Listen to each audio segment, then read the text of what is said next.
Supreme court బెయిల్తో jail నుంచి విడుదలై హైదరాబాద్ వచ్చిన బీఆర్ఎస్ ఎమ్మెల్సీ కవిత ఇవాళ తన తండ్రి మాజీ సీఎం కేసీఆర్ ను కలవనున్నారు. ఉదయం 11 గంటలకు ఎర్రవల్లి ఫామ్ హౌస్ కు వెళ్లనున్నారు కవిత. 5 నెలల విరామం అనంతరం కవిత తన తండ్రిని కలవబోతున్నారు. ఇక 2-3 రోజుల పాటు ఫామ్ హౌస్ లో ఉండనున్నారు కవిత. మార్చి 15న అరెస్ట్ అయిన సందర్భంలోనూ కేసీఆర్ కవితను కలవలేదు. ఢిల్లీ నుంచి బుధవారం సాయంత్రం హైదరాబాద్ వచ్చిన కవిత గులాబీ శ్రేణుల ఘన స్వాగతం మధ్య బంజారాహిల్స్ లోని తన నివాసానికి చేరుకున్నారు. ఇంట్లో తన తల్లి శోభమ్మకు పాదాభివందనం చేసిన సమయంలో ఇరువురు భావోద్వేగానికి లోనయ్యారు.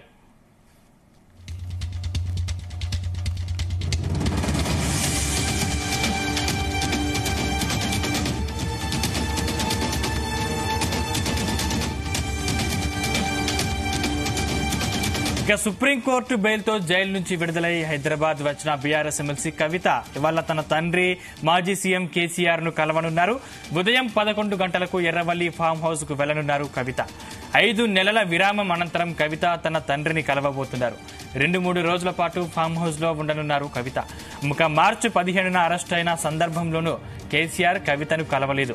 ఢిల్లీ నుంచి బుధవారం సాయంత్రం హైదరాబాద్ వచ్చిన కవిత గులాబీ శ్రేణుల ఘన స్వాగతం మధ్య బంజారాహిల్స్ లోని తన నివాసానికి చేరుకున్నారు. ఇంట్లో తల్లి శోభమ్మకు పాదాభివందనం చేసిన సమయంలో ఇరువురు భావోద్వేగానికి లోనయ్యారు.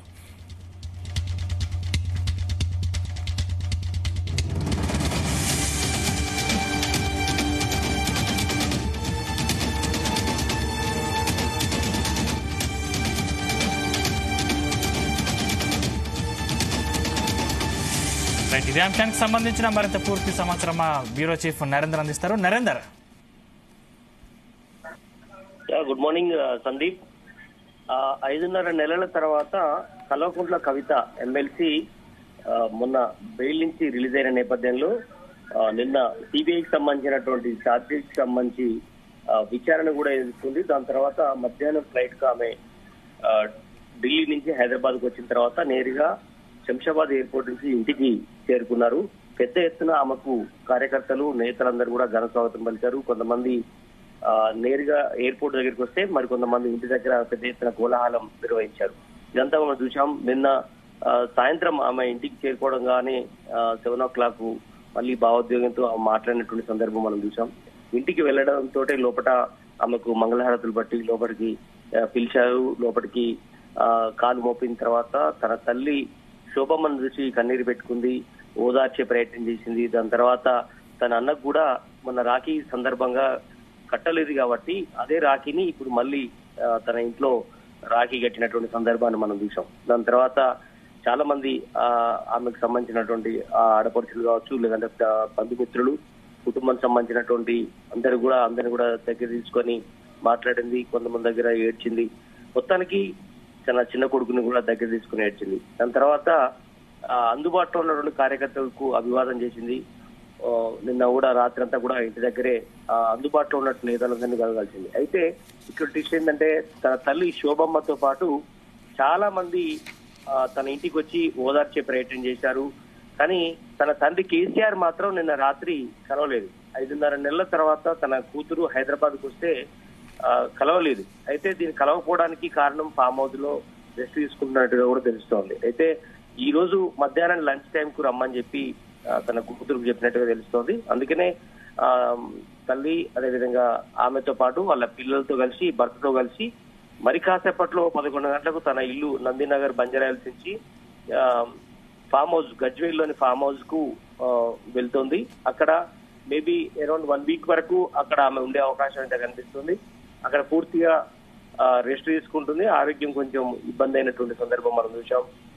ఎయిమ్స్ హాస్పిటల్కి ఒకసారి వెళ్ళింది. దాని తర్వాత మరొక హాస్పిటల్ కూడా 2 సార్లు కూడా జైలు నుంచి తిహార్ జైలు నుంచి అన్ఎక్స్పెక్టెడ్ గా వివిధ రకాల అనారోగ్య సమస్యలు వచ్చిన నేపథ్యంలో ఆమె ట్రీట్మెంట్ తీసుకున్నారు. దాని తర్వాత అక్కడ కొంత హైజీనిక్ కండిషన్ లేకపోవడం తిహార్ జైల్లో ఇట్లా చాలా రకాల సమస్యలు ఎదుర్కొంది. ఆ విషయాన్ని కేటీఆర్ కూడా చాలా సార్లు చెప్పారు.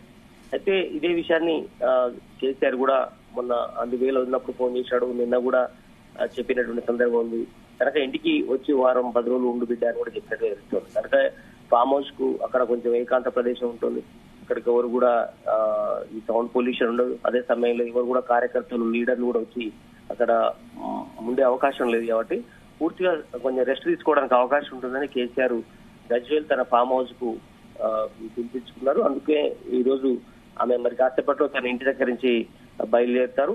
ఏదైనప్పుడు కూడా నిన్న అందరూ కూడా అనుకున్నటువంటి సందర్భం, అందరూ వచ్చారు, తండ్రి రాలేదు ఏంటి అనేటువంటి విషయాన్ని కూడా ఆరాధించే ప్రయత్నం చేశారు. కానీ ఈ రోజు మార్నింగ్ రమ్మని చెప్పినట్టుగా తెలుస్తుంది. ఆయన కూడా కొంత ఆరోగ్యం బాగాలేదని కూడా తెలుస్తుంది. ఏదైనప్పుడు కూడా మొత్తానికైతే తన కూతురు తన ఫామ్ హౌస్ కు తన దగ్గరికి వస్తున్నట్టు ఆయన కూడా ఆనందం వ్యక్తం చేసే అవకాశం ఉంది. ఎందుకంటే 5.5 నెలల క్రితం ఈడీ అధికారులు, సిబిఐ అధికారులు నందినగర్ లోని తన ఇంటి దగ్గర నుంచి అరెస్ట్ చేసి విచారణ అనంతరం ఆమె నేరుగా తిహార్ జైలుకి తీసుకెళ్లినటువంటి ఉదంతాన్ని మనం చూసాం.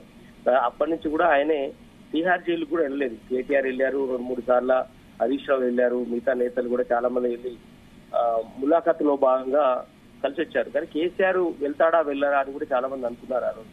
కానీ వివిధ రకాల ఆరోగ్య సమస్యలు ఆయనకు ఉన్నాయి. అదే సమయంలో ఆయనకు ప్రధానంగా వెళ్తే అక్కడ ఉన్నటువంటి పరిస్థితులను బట్టి బిడ్డను చూసుకొని కన్నీరు పెట్టుకునే అవకాశం ఉంటుందనే ఉద్దేశంతో వెళ్ళలేకపోయారు అని కూడా దగ్గరి సన్నిహితులు టీఆర్ఎస్ లో ఉన్నటువంటి కుటుంబ ఫ్యామిలీ మెంబర్స్ మనకు చెప్తున్నటువంటి సందర్భంలో చూసాం.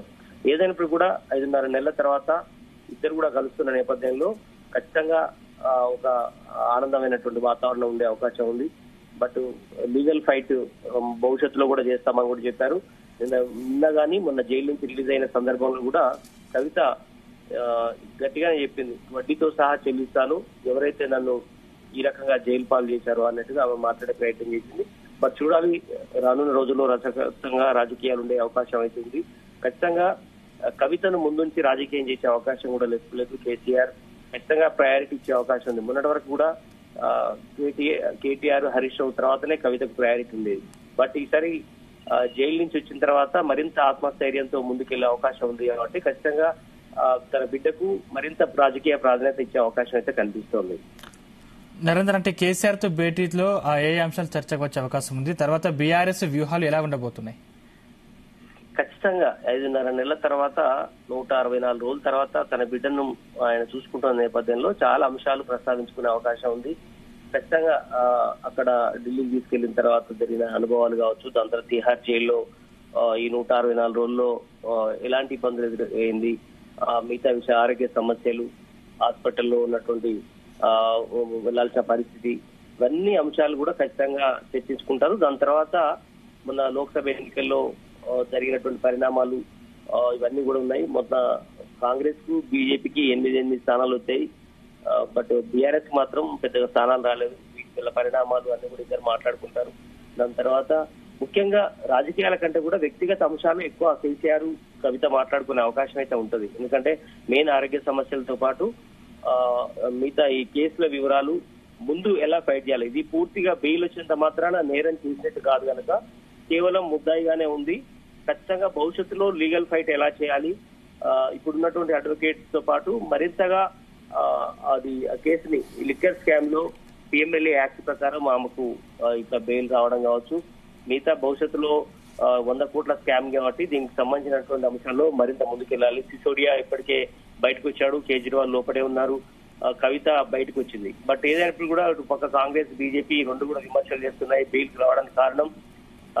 బీజేపీ, బీఆర్ఎస్ ఇద్దరు ఒకటే అయినటువంటి సంకేతాన్ని కాంగ్రెస్ చెప్తున్న మాటల్లో బట్టి దాని మీద ఎలా ముందుకెళ్లాలి, తన బిడ్డకు ఎలా రాజకీయానికి సంబంధించిన అంశాలు, గడిచిన 6 నెలలుగా రాష్ట్రంలో జరిగినటువంటి పరిణామాలు, అన్ని అంశాలు కూడా ఇద్దరు ప్రస్తావించుకునే అవకాశం ఉంటుంది. సందీప్, అంటే కేసీఆర్ ఇబ్బంది పెట్టిన అంశాలు ఏం చూసుకుంటే ఓటమి, తర్వాత అంటే కవిత జైలు, అంటే ఈ పరిణామం తర్వాత కేసీఆర్ రాజకీయాల్లో యాక్టివ్ అవుతారు అనుకోవచ్చా? ఖచ్చితంగా కేసీఆర్ మరొక 4.5 సంవత్సరాల పాటు వెయిట్ చేయక తప్పదు. ఎందుకంటే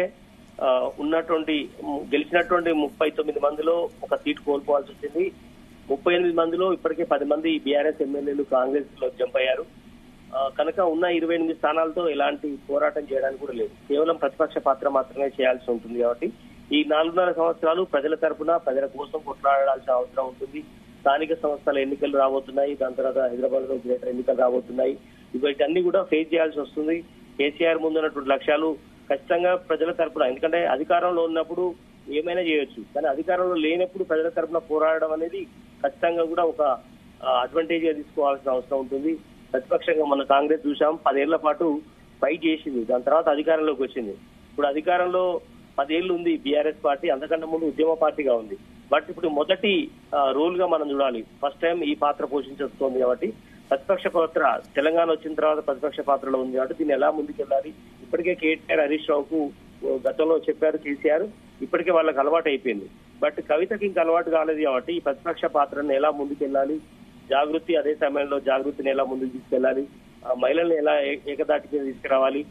ఖచ్చితంగా మగవాళ్ళతో సమానంగా ఆడవాళ్ళు కూడా ఉన్న నేపథ్యంలో మహిళలకు జాగృతి తరఫున ఆమె ఫైట్ చేస్తుంది కాబట్టి ఆ అంశాలు కూడా ముందుకు తీసుకెళ్లే అవకాశాలు అయితే కనిపిస్తున్నాయి. ఖచ్చితంగా జాగృతి సంస్థతో పాటు ఆ ఎమ్మెల్సీగా ఉంటుంది, బీఆర్ఎస్ లీడర్ గా ఉంటుంది కాబట్టి ఎన్ని అంశాలు కేసీఆర్ ఆమెకు చెప్పుకునే అవకాశం ఉంటుంది. ఇవన్నిటికంటే కూడా తర్వాత మాట్లాడుకునే అవకాశం ఉంటుంది. ఫస్ట్ మాత్రం ఇప్పుడు ఆరోగ్య సమస్యలు, ఈ మధ్య జరిగినటువంటి పరిణామాలు ఇద్దరు షేర్ చేసుకునే అవకాశం ఉంటుంది. Right, thank you Narendra.